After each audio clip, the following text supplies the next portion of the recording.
Sector میں اس کے لیے and it will go a long way, اور اس کا بہت پاکستان کو فائدہ ہوگا. اور دوبارہ میں یہاں پہ جو پاکستان کے ڈاکٹرز، پاکستان کا پیرامیڈک سٹاف، جو لوگ جنہوں نے فرنٹ لائن کے اوپر یہاں پہ وہ لڑے، جس طریقے سے انہوں نے یہاں پہ شہادتیں دیں، جس طریقے سے انہوں نے عام آدمی کی جو ذمہ داری ہے اپنے کندھوں کے اوپر اٹھائی، یہ ایک ٹریبیوٹ ہوگا ہمارا پاکستان کی قوم کا اپنے ان شہیدوں کے لیے، اپنے ان لوگوں کے لیے جنہوں نے اپنی جانوں کا نذرانہ پیش کیا اس وبا سے لڑنے کے لیے، اس بیماری سے لڑنے کے لیے.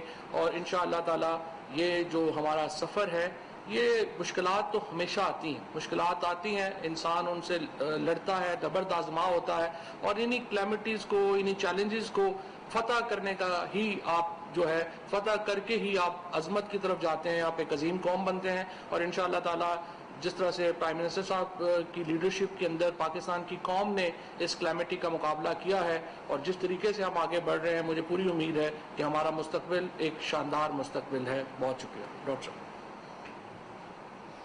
بسم اللہ الرحمن الرحیم. جی فواد چودھری صاحب، بہت بہت شکریہ. آپ نے بڑی تفصیل سے سارا جو پس منظر تھا آج کے ایم او یو کی سائننگ سیریمنی کا، وہ آپ نے ایکسپلین کیا. میں صرف چند ایک اس میں اضافے کرنا چاہتا ہوں. سب سے پہلے یہ جی کہ یقیناً اس وقت ہم پاکستان میں کرونا وائرس کے آؤٹ بریک کے حوالے سے ایک نازک موڑ پہ ہیں. ہمارے کیسز بھی بڑھ رہے ہیں، ہماری ڈیتھس بھی بڑھ رہی ہیں، اور ہم اپنی پوری کوشش اور اپنا پورا جو ہمارے وسائل ہیں ان کو بروئے کار لاتے ہوئے اس چیلنج کا سامنا کر رہے ہیں. اس چیلنج کو سامنا کرنے کے حوالے سے یقیناً ہماری ایک حکمت عملی ہے. اس حکمت عملی کے جو چند بنیادی عناصر ہیں ان میں سے ایک یہ ہے کہ ہم نے اپنی قومی کیپیسٹی جو ہے یا نیشنل کیپیسٹی بڑھانی ہے. وہ کئی حوالوں سے بڑھانی ہے. سب سے پہلے تو اس میں ظاہر ہے کہ یہ ہے کہ ہم نے اپنے ہیلتھ کیئر سسٹم کی کیپیسٹی بڑھانی ہے تاکہ ہم زیادہ بہتر طریقے سے کرونا وائرس کے مریضوں کی دیکھ بھال کر سکیں. اب ان کی دیکھ بھال کے حوالے سے بہت ساری چیزیں درکار ہوتی ہیں، جس میں ادویات بھی ہیں، جس میں الیکٹرو میڈیکل ایکوپمنٹ بھی ہے، جس کے اندر وینٹیلیٹرز بھی ہیں، جس کے اندر بہت سارے کنزیومیبلز بھی ہوتے ہیں. جب یہ آؤٹ بریک شروع ہوا پاکستان میں تو پاکستان میں کئی طرح کی کمیاں تھیں. ہمیں خود حیرت ہوئی کہ جب ہمیں یہ پتہ لگا کہ پاکستان میں for example personal protection equipment جس طرح فواد صاحب بتا رہے تھے وہ بن ہی نہیں رہا تھا، نہ ہونے کے برابر بن رہا تھا. لیکن میں جس طرح کہا کرتا ہوں کہ the best of Pakistan comes during challenges. تو ابھی یہ جب چیلنج ہمارے اوپر پڑا ہے تو پچھلے 3 مہینے کے اندر جیسے یہ فرما رہے تھے، نہ صرف یہ کہ ہم اپنی ضروریات پورا کرنے کے لیے سیلف سفیشینٹ ہو گئے ہیں، بلکہ ہم ایکسپورٹ کے قابل بھی ہو گئے ہیں.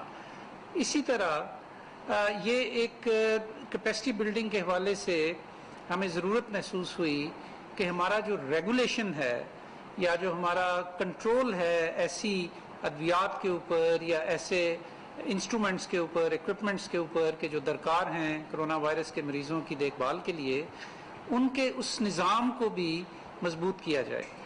پاکستان میں فارماسیوٹیکلز کے حوالے سے drug regulatory authority of Pakistan تو ایگزسٹ کرتی ہے، آپ سب کو پتہ ہے، لیکن اس کا مین فوکس اب تک جو ہے وہ ادویات ہی رہی ہیں.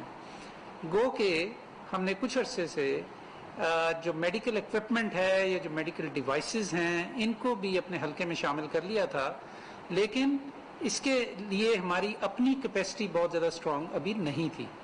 تو اس حوالے سے ہمیں ضرورت محسوس ہوئی کہ ہم دیکھیں کہ پاکستان میں دوسرے کون سے ایسے قومی ادارے ہیں کہ جن کے ساتھ باہمی شراکت کر کے ہم اپنی قومی استطاعت کو بڑھا سکتے ہیں. تو اس حوالے سے پاکستان انجینئرنگ کونسل جو ہے وہ ہمیں پتہ لگا کہ وہ بہت ایک فعال اور بڑا ریسورسفل ادارہ ہے. تو ان کے ساتھ ہم نے جب کام شروع کیا وینٹیلیٹرز کے اوپر تو وہ بڑا خوشگوار تجربہ تھا، اور جس کے میں تفصیلات میں نہیں جاؤں گا. فواد صاحب آپ کو بتا چکے ہیں کہ کس طرح پاکستان میں انشاءاللہ بڑی جلد لوکل وینٹیلیٹرز پروڈیوس ہونے شروع ہو جائیں گے. لیکن وینٹیلیٹرز کے ساتھ ساتھ بہت سارے دوسرے میڈیکل ڈیوائسز اور ایکوپمنٹس بھی ہوتے ہیں. تو اس کے لیے جو بائیو انجینئرز یا میڈیکل انجینئرز جن کو کہتے ہیں، ان کی ایک بڑی تعداد پاکستان انجینئرنگ کونسل میں تو موجود تھی، لیکن ہماری ڈرگ ریگولیٹری اتھارٹی میں اس کی کمی تھی. تو ہم دونوں نے یہ سوچا، دونوں وزارتوں نے یہ سوچا کہ کیوں نہ ہم اپنے دو اہم قومی اداروں کو قریب لائیں اور ان کے اندر تعاون کی صورت پیدا کریں اور اس کو فارملائز کریں. تو یہ جو آج کا ایم او یو ہے جی، یہ اس سلسلے میں ہماری جو قومی استطاعت ہے، نہ صرف یہ کہ پاکستان میں جو امپورٹڈ ایکوپمنٹس ہیں ان کو ریگولیٹ کرنے کے حوالے سے، بلکہ لوکلی پروڈکشن جو ہوگی میڈیکل ایکوپمنٹ کی فیوچر میں، اس کی ریگولیشن کے حوالے سے بھی یہ دونوں قومی ادارے جو ہیں مل کے کام کریں گے.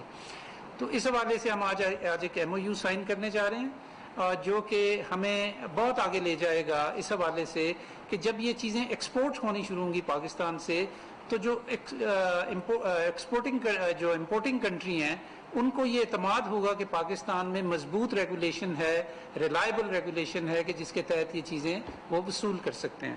تو میں امید کرتا ہوں جی کہ یہ تعاون جو آج ہم شروع کر رہے ہیں یہ بہت آگے چلے گا، اور یہ ہم ایک ایسا قومی اثاثہ قائم کر رہے ہیں کہ جو آنے والے کئی سالوں تک اپنی خدمات سر انجام دے گا. بہت بہت شکریہ.